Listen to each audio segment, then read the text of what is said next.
Greetings everybody and welcome to Madrid Ball. Hope you all are safe and sound. Today in this video, we will discuss the ins and outs of the transfer market. We will assess how we fared in the transfer market this year, whether the players that we sold in the market could have helped strengthen our squad. So there is a lot to discuss and let's get started. Firstly, with some facts about Real Madrid. Real Madrid, as we know, have not made any signing this summer, and the last time Real Madrid did not make any signing, it was in the year 1980, 40 years ago, when our manager Zinedine Zidane was only 8 years old. So it's been a long time since Real Madrid adopted the no transfer policy. In recent times, it was in the year 2016 that we had a quiet transfer window. That year, we had brought in Alvaro Morata, making a payment of 30 million euros. Another important statistic related to this year window is that Real Madrid were able to bring in around 110 million euros just from the sale of homegrown players from the academy. These players are Javi Sanchez to Valladolid, Borja Mayoral to Roma. We received a loan fee for him. After that, we have Hakimi to Inter and Sergio Reguilon to Tottenham Hotspurs. The sale of Oscar Rodriguez, Dani Gomez, George De Frutos and some other youth players have pushed the total to 110 million euros. Adding to that, the loan fees and salaries saved by loaning first-team players out like Takefusa Kubo, Dani Ceballos, Brahim Diaz, Jesus Vallejo and Renier have all saved the Los Blancos 25 million euros. We will talk specifically about Kubo and Hakimi later on in this video. The complete salary of James Rodriguez is off the books. And as we know, Spurs will be paying half of the salary of Gareth Bale. Those two deals are also expected to save around 40 million euros for Real Madrid. Now coming to the players who have been brought in, of course, we haven't purchased any, but we have players who have returned from their loan spells. Odegaard's loan was cut short after Zidane personally called him to say that he was in the plans this season. Then we have Odriozola returning from a loan spell in which he won the treble with Bayern, and then we had Lunin returning as well. Here, the big question is whether these players returning from loan are enough to give us the success that we desire. Now we can only get this answer towards the end of the season, but right now let us analyze how effective these players can be.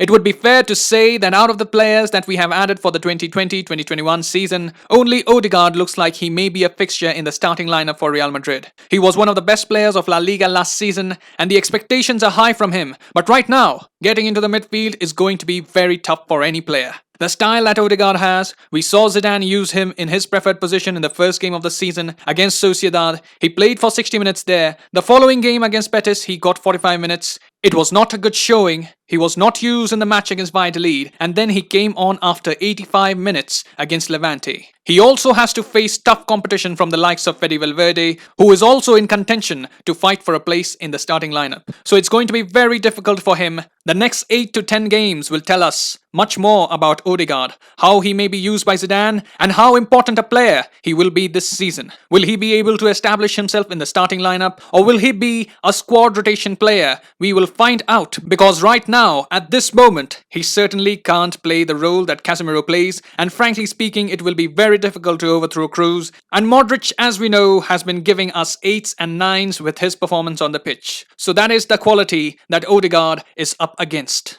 Now coming to Odriozola, we know that he was in the treble-winning side, but we also know here that he didn't get the minutes that he would have liked on the loan spell. He spent a lot of time warming the bench, and I don't think the spell did much good in his development as a player. Yes, you can say that he got a taste of winning silverware, but without minutes on the pitch, how can he be a better version of himself? At Madrid, certainly, he will be behind Carvajal. There is no doubt about it. The injury of Carvajal did present him an opportunity, but his fate took a poor turn and he ended up with a calf injury. So overall, we can say he won't be a regular fixture in the starting lineup when Carvajal returns. And lastly, coming to Lunin, well, I think we all can agree here that he is not removing Courtois from his position. Courtois is probably the best keeper in the world at the moment, and how can you dethrone the best with his importance in the side, growing day by day? So overall, we can say we have not brought in a single player who can own any position at Real Madrid. We largely will be dependent on the old guard, the players who got us the La Liga title last season.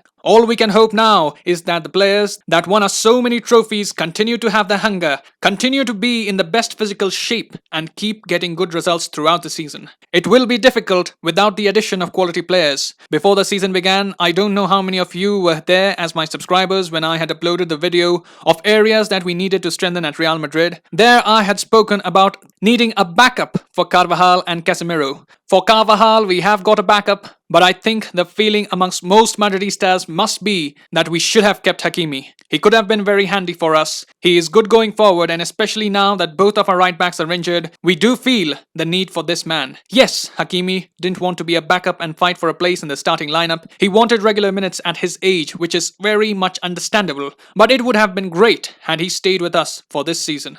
Coming to Casemiro, an acknowledgement was there earlier this season that we needed a backup for Casemiro. He has the monopoly in his position at the moment. No one challenging him there. Real were looking at Marc Roca earlier on to give competition to Casemiro, but Real pulled the plug on that deal. They didn't think an alternative for Casemiro was required, and more importantly, he was deemed not affordable in this current financial situation. Now, I would have liked a backup for Casemiro. Casemiro is great, but this season we have seen, and even last season in a few matches, the Champions League tie against Man City comes to mind, Casemiro wasn't on top of his game. We see this season he has started off in a bit sluggish way, sometimes giving away the ball too cheaply. So had we got someone in to be his backup, someone young, someone hungry, Casemiro would have looked back, thought to himself, okay, we have a hungry guy on the bench who wants to make a name for himself. I better not drop my performance. I better be on my toes and keep racking up those good performances in a consistent manner. We could have also used him to give Casemiro some rest ahead of the big matches. The competitiveness within the squad is very important, I think, in big sides who conquer all the big trophies. No one should take their place in the starting lineup for granted, and it's good to have a quality alternative on the bench so that if things go wrong during a match, we can turn to them to get us out of the unexpected situation. Right now, with all the injuries, the squad is looking a bit thin.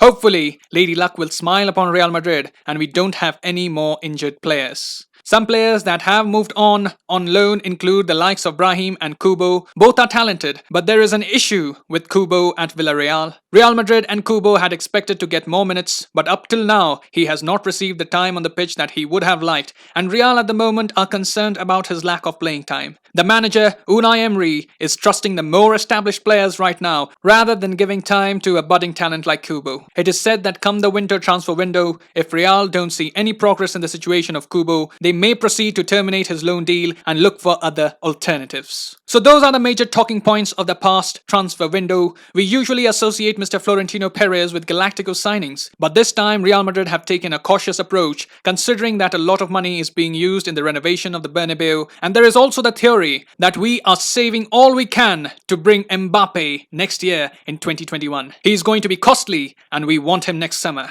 As one of you had written in the comments before, hashtag Mbappe 2021. Zidane has always said that he is satisfied with the players at his disposal, but I think deep down, he also would have liked a few more arrivals. Signings become very important to ensure that a team is completely equipped to challenge on all fronts. Whether the team is equipped or not, we shall see in the days to come, but of what we have seen up till now in the season, we need our talisman Eden Hazard to show up now. It's his time to show what he is capable of in a Real Madrid shirt. We need him to be absolutely fit so that we have a greater chance of winning the biggest prize, the UEFA Champions League. So that is my analysis of the transfer dealings that Real Madrid have done in the past transfer window. Here I would like to know whether you are satisfied with the current squad that we have, and if not, which player would you have liked to be added for the 2020-21 season? Write in the comments below. If you liked what you saw, drop a like and subscribe to my channel so that you don't miss on any of my content. I will see you soon with many more videos. Till then, take care, and as always,